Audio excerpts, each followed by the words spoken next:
Hi అండి, నమస్తే. ఈ వీడియోలో మీకు మా గిరిజనులు జరుపుకునే గుమ్మడాకుల పండుగను అయితే చూపెట్టబోతున్నాను. ఈ గుమ్మడాకుల పండుగని కొరకోత పండుగ కూడా అంటారు. ఈ పండుగ మా గిరిజనులకు ఒక పెద్ద పండుగ అనుకోవచ్చండి. వీడియో చాలా ఇంట్రెస్టింగ్గా ఉంటుందండి, చివరి దాకా చూడండి. వీడియో నచ్చితే ఒక లైక్ అండ్ సబ్స్క్రైబ్ చేసుకోండి. ఇప్పుడు మనం మా గుమ్మడి తోటకైతే వెళ్ళబోతున్నాం అండి. రండి, ఈ గడ్డి వామ వెనకాలే ఉంది గుమ్మడి తోట. ఇదేనండి మా గుమ్మడి తోట. ఇప్పుడు మా నాన్నమ్మతో వచ్చాను వీటిని కొయ్యడానికి. ఇప్పుడు ఈ గుమ్మడాకులను కోసి తీసుకెళ్ళి వండుతాం అనమాట. ఈ పండుగ మొత్తం ప్రాసెస్ ఏంటో మొత్తం ఈ వీడియోలో చూపెడతా. వీడియో చివరి దాకా చూడండి. చూసారా, ఈ గుమ్మడి తీగల్లా ఉంటాయి కదా లేతవి, వాటినే తుంచుకోవాలన్నమాట. ముదిరినవి అయితే పనికిరావు కూరకి, ఈ టైప్లో ఉన్నవైతే కూరకి ఎందుకు పనికిరాదండి. చూడండి, మా నాన్నమ్మ ఇప్పుడు ఆ లేత కాడల్ని తెంచుతుంది. చూపెడతాను మీకు, వెయిట్ ఒకసారి. ఇదిగోండి, చూసారా ఎలా ఉన్నాయో? లేతగా ఉండాలన్నమాట, కూరకు అప్పుడే బాగుంటుంది. ఇదిగోండి, ఇక్కడంతా దగ్గర ఒకసారి వచ్చి చూపెట్టవా? చూడండి, ఇవంతా ముదిరిపోయినామండి. ఈ ఆకుల్ని మనం తినడానికి అవ్వదన్నమాట, బాగోదు. ఇవి కూరకు అసలు పనికిరావు. ఇలా లేతగా ఉన్నవి కాడలు ఉంటాయి కదా, వాటిని తెంచుకోవాలి. ఆల్రెడీ మా నాన్నమ్మ ఇక్కడ తెంచేసింది, అటు తెంచుతుంది. ఒకసారి చూపెట్టు. చూడండి, చూసారా? ఈ విధంగా తెంచుకోవాలన్నమాట.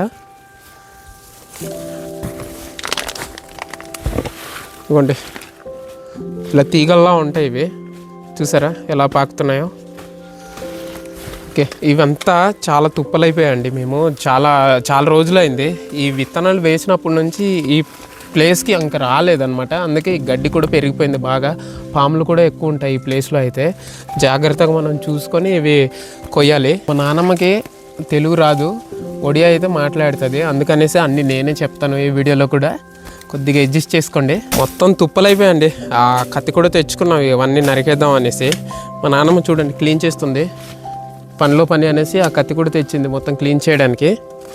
ఇంకా ఈ లోపల వెళ్ళామంటే బోల్డ్ లేత కాడలు ఉన్నాయండి, అవన్నీ తీసుకుంటే కూరకు సరిపోద్ది. దాంతోపాటు మా ఇంటికే కాకుండా చుట్టుపక్కల అంతా ఇస్తారనమాట ఇలాంటి పండుగలు జరిగినప్పుడు. లోపలంతా మంచి లేత కాడలు ఉన్నాయండి, రండి చూపెడతాను. ఇదిగోండి, దాంతోపాటు మనకిప్పుడు ఈ లేత కాడలతో పాటు ఇలా పువ్వులు ఉంటాయండి. ఈ పువ్వులు కూడా కూరలో భలే ఉంటుంది. చూడండి, మీకు తెలుసా ఈ పువ్వుల్ని కూడా తింటారనేసి? చాలా బాగుంటుందండి పువ్వులు. ఈ పువ్వుల్ని కూడా కోసుకుందాం. మేము కాస్త లేటుగా వేసామండి ఈ విత్తనాలు, గుమ్మడి విత్తనాలు. దానివలన గుమ్మడి కాయలు అనేవి అవ్వలేదు. లేకపోతే లేత గుమ్మడి ఉంటే చాలా టేస్ట్ ఉంటుంది కూర కూడా. ఈ కూర ప్రిపేర్ చేసేది మొత్తం చూపెడతా, ఎండ్ వరకు చూడండి వీడియో. ఆ ప్రిపరేషన్ కూడా చాలా బాగుంటుంది. మా నాన్నమ్మ దాంతోపాటు ఈ కూర చేయడంలో స్పెషలిస్ట్ అనవచ్చు, చాలా బాగా చేస్తుంది. ఈ పండగ సంవత్సరానికి ఒకసారి చేస్తారండి. ఇప్పుడు ఉగాది పండగ చేసే కానీ మనకు మామిడికాయలు తింటారు, అలానే ఈ కొరకోత పండగ చేసే కానీ మా గిరిజన ప్రాంతాల్లో ఈ గుమ్మడి ఆకులను అయితే తినడం స్టార్ట్ చేస్తారు. అప్పటిదాకా అయితే ఎవరు తినరనమాట. ఒక్కొక్క ఊరిలో ఒక్కొక్క రోజు చేసుకుంటారు. ఊరిలో పెద్ద మనుషులు ఆ ఒక రోజు మంచి ముహూర్తం చూసి ఈ గుమ్మడాకులు తినాలని చెప్తారనమాట. ఈ కూరకి లేత గుమ్మడి ఉంటే చాలా బాగుంటుందండి. ఇప్పుడు ప్రెజెంట్ మా తోటలో అయితే లేత గుమ్మడి లేదు. మనం ఈ లేత చిగురులు అంటే ఆకుల్ని తీసుకొని చేసుకోవాలన్నమాట. మేము లేటుగా వేసాం విత్తనాలు, అందువల్ల లేత గుమ్మడి అయితే రాలేదు, ఇంకా పూతకు రాలేదన్నమాట. గుమ్మడి వస్తే గుమ్మడితోటి చేసుకుంటే చాలా బాగుంటుంది కూర కూడా. చూసారా ఎలా చూపెడుతున్నాను? ఈ విధంగా తెంపుకోవాలన్నమాట. లేతవి చాలా సింపుల్గా వస్తాయి. ఇలా ముదిరిపోయినవి అసలు రావు, మనం తీద్దామన్నా అలా ఉంటుంది అన్నమాట. దాంతోపాటు అవి కూర వండుకోవడానికి ఏం బాగోదండి. ఇవి ఎలా ఉంటాయంటే మనము తోటకూర కూడా పనికి రాదు దీని ముందు. టేస్ట్ అంత బాగుంటుంది. ఇది ఎవరెవరు తిని ఉన్నారో ఖచ్చితంగా కామెంట్ చేయండి. దాంతోపాటు ఇక్కడ బాగా అబ్జర్వ్ చేస్తే ఒక చిన్న ముళ్ళుల్లా ఉంటాయి. అవి కానీ బాడీకి తగిలితే చిన్నగా దురదలా అనిపిస్తుంది. వీటిని మనము తీయాలన్నమాట. ఈ విధంగా చూసారా, ఈ విధంగా తీయాలి. ఇప్పుడు మళ్ళీ మొత్తం ప్రాసెస్ ఇంటికి వెళ్ళాక ఎలా చేస్తుందో మా నాన్నమ్మ చేసేది మొత్తం చూపెడతాను, చివరి దాకా చూడండి. ఇప్పుడు ఈ కూరని తీసుకెళ్ళి ఇంటికి వండి చూద్దామండి. మా నాన్నమ్మ అయితే వండుతుంది, మొత్తం చూపెడతాను చూడండి. చాలా టేస్ట్గా ఉంటుంది. కూరతో పాటు సామబియ్యం అంటుంటారు యూట్యూబ్లో కూడా, ఇన్స్టాగ్రామ్లో కూడా. ఆ సామబియ్యంతో ఈ కూర కూడా వండుతారు ఇప్పుడు మా నాన్నగారు. వెళ్దాం ఇంటికి, ఇంట్లో ఎలా వండుతుందో మొత్తం చూపెడతాను. చూడండి, నిచ్చెన వేసుకుని అయితే పైన ఎక్కుతున్నాం. చిన్న జారిన కిందన పడవచ్చు, అలా ఉంది ఇక్కడ. వెనకాల గడ్డి ఇవే మా ఆవులకి అయితే వేస్తుంటాము. జాగ్రత్తగా దిగాలి. ఇంటికి వెళ్ళి వంట మొత్తం ప్రిపేర్ చేద్దాం. నాన్నమ్మ ఇప్పుడు మేము తెచ్చింది వాటర్గా పెడుతుంది అనమాట, మా అమ్మమ్మ వాళ్ళు కూడా ఇవ్వడానికి. ప్రజెంట్ అయితే ఈ గుమ్మడాకులు మేమే వేసుకొని ఉన్నాము, మా అమ్మమ్మ వాళ్ళకి ఇవ్వడానికి మా నాన్నమ్మ సపరేట్ చేస్తుంది. చూడండి, కొద్దిగానే పంచుకొని తింటాం అనమాట. ఇంటికి తెచ్చుకున్నాక ఇలా నీట్గా కడుక్కోవాలండి, ఎందుకంటే మట్టి ఉంటాయి, ఏంటంటే పురుగులు కూడా వాటిలో తిరుగుతుంటాయి కదా, నీట్గా తెచ్చి కడుక్కోవాలన్నమాట. చూడండి, మా నాన్నమ్మ ఒక బకెట్లో ముంచి కడుగుతుంది నీట్గా. ఈ కూర అంతా ఇప్పుడు కడిగేసుకోవాలన్నమాట, ఇవంతా నీట్గా కడుక్కొని ఒక దగ్గర పెట్టుకోవాలి. కూర పైన ఉన్న చిన్న ముళ్ళుల్లో అన్నాను కదండి, వాటిని నీట్గా తీసుకోవాలన్నమాట. చూడండి, మా నాన్నమ్మ ఇప్పుడు తీస్తుంది. జాగ్రత్తగా అబ్జర్వ్ చేస్తే మీకు అర్థమవుద్ది, అక్కడ తాళ్ళలా వస్తున్నాయి కదా, అలా లాగితే వాటిని లాగేయాలన్నమాట. అప్పుడు మన కూర వండుకోవడానికి బాగుంటుంది. అవి ఉంటే కూరలో అస్సలు టేస్ట్ రాదు.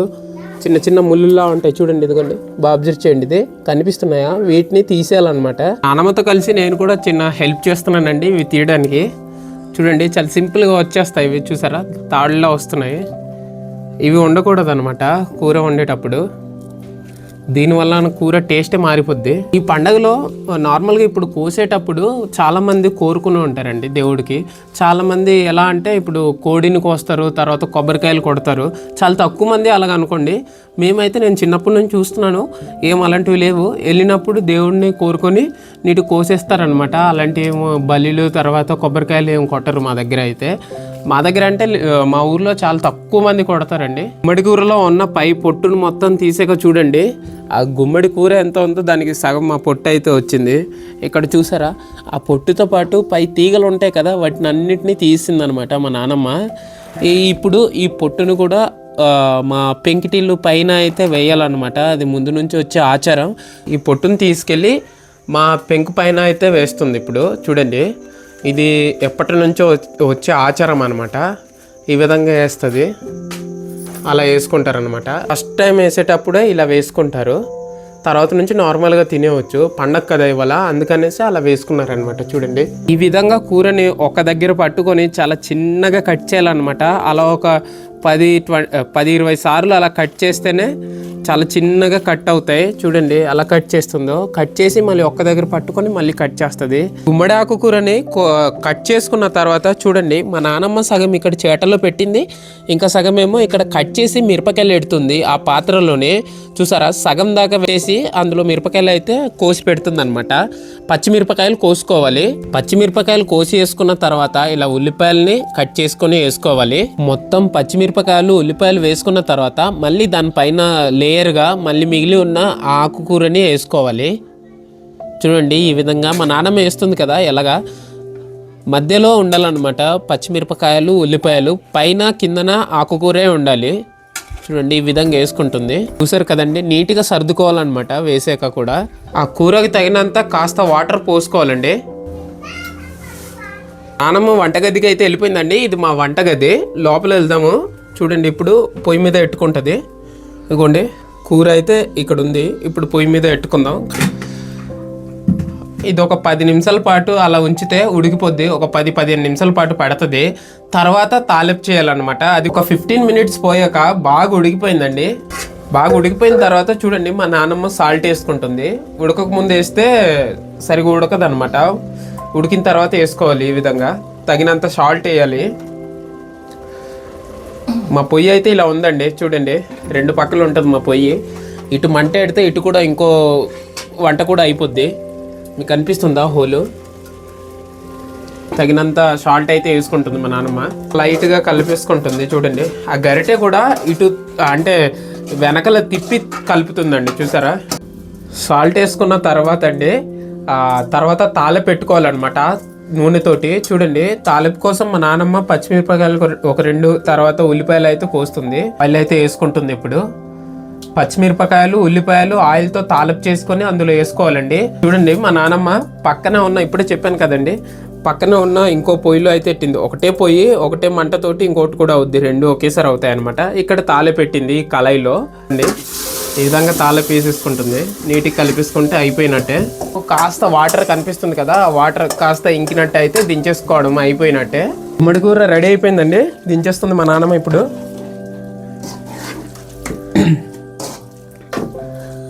చూడండి, వేడివేడిగా ఉంది ఇప్పుడు.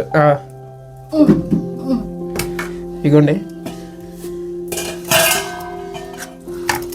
చూసారు ఎలా ఉందో. ఇప్పుడు ఆ కూరకి రైస్ అనమాట, ఇదే సామబియ్యం. ఇది చూడండి, నేను షార్ట్ వీడియోస్లో చాలా వీడియోస్లో చూపెట్టాను. సామబియ్యం ఎలా వండుకోవాలి, ప్రిపేర్ చేసేది కూడా చూపెట్టండి అన్నారు. ఇలా ఉంటుంది అనమాట, చిన్న చిన్నగా ఉక్మ నూకల్లా ఉంటుంది చూడ్డానికి. టేస్ట్ అయితే చాలా బాగుంటుంది. ఇప్పుడు ఈ సామబియ్యంలో చిన్న చిన్న రాళ్ళు తర్వాత తొక్కులు ఉంటాయి కదండి, అవి పోవడానికి ఇలా వాటర్లో పెట్టి ఇలా చేస్తే పోతుంది అనమాట. చూడండి కనిపిస్తున్నాయి కదా, అవన్నీ పోతాయి. ఈ సామబియ్యం తినడం వల్ల అండి షుగర్ ఉన్న వాళ్ళకి షుగర్ కూడా కంట్రోల్ అవుతుంది అనమాట. ఈ బుట్టలో ఇప్పుడు నానబెట్టుకున్న ఆ సామబియ్యాన్ని పోయాలండి. పోసిన తర్వాత కాసేపు ఉంచాలన్నమాట. అందులో ఉండే వాటర్ మొత్తం ఇంకిపోయేదాకా బుట్టలో సామబియ్యం అనేది ఉంచి ఉండాలి. తర్వాత మనం ఎసరెత్తుకున్న నీళ్ళలో ఎసరు వచ్చినప్పుడు ఆ సామబియ్యం అనేది వేసుకోవాలన్నమాట. చూడండి మా నాన్నమ్మ పోస్తుంది. నార్మల్ రైస్ చేసుకున్న టైప్లోనే చేసుకోవాలి ఇది కూడా. ఈ విధంగా ఒక రౌండ్ కలిపేసుకుంటే సరిపోద్ది అది ఉడికే లోపల. ఈ రైస్కి నార్మల్ రైస్ లా కాదండి, ఎక్కువసేపు కూడా పట్టదు ఉడకడానికి. జస్ట్ ఒక 5 minutesలోనే ఉడికిపోద్ది. చూడండి ఇప్పుడే వేసామో ఇప్పుడే ఉడికిపోయినట్టు అయిపోయింది. చేసుకుంటాను చూడండి. ఈ రైస్కి మాత్రం అస్సలు టైం పట్టదండి. జస్ట్ ఒక 5 minutes కూడా పట్టలేదు మేమైతే రైస్ పోసి, వెంటనే ఉడికిపోయింది. ఎక్కువసేపు అయితే మళ్ళీ మెత్తగా అయిపోద్ది, ఇంకా మెత్తగా అయిపోద్ది. గింజని నీట్గా వాష్ చేసుకోవాలండి. చూడండి రైస్ అయితే ఇలా ఉంటుంది అనమాట. అచ్చం మనకు ఇడ్లీ రవ్వల్లా ఉంటాయి చూసారా, చిన్న చిన్నగా. మీకు సరిగా వీడియోస్లో కనిపిస్తుందో లేదో, ఈ విధంగా ఉంటుంది. మా నాన్నమ్మ నాకు ప్లేట్లో పెడుతుంది అనమాట. చూడండి నానమ్మ ఫస్ట్ తింటుంది. చూడండి అసలు టేస్ట్ ఎలా ఉందో మా నాన్నమ్మ ఫస్ట్ చెప్తుంది. సూపర్ ఉంది. మా నాన్నమ్మకి ఇది ఒకటే తెలుసు తెలుగు మాట, బాగుందట. చెప్పాల్సిన అవసరం లేదండి, చాలా బాగుంటుంది. గుమ్మడాకుల కూర అంటే అద్భుతంగా ఉంటుంది. దీంట్లో ఒక లేత గుమ్మడి కానీ వేసి ఉంటే ఇంకా బాగుంటుంది. ఇదిగోండి నా ప్లేట్ అయితే ఇప్పుడు నేను తినబోతున్నాను. మా నాన్నమ్మ అయితే ముందే తినేసింది. టేస్ట్ ఎలా ఉందో నేను చెప్తాను. టేస్ట్ అయితే చాలా బాగుందండి. పచ్చిమిరపకాయలు అలా తగులుతుంటే చాలా బాగుంది. చూడండి వీడియో నచ్చితే మన ఛానల్ని సబ్స్క్రైబ్ చేసి లైక్ చేసుకోండి.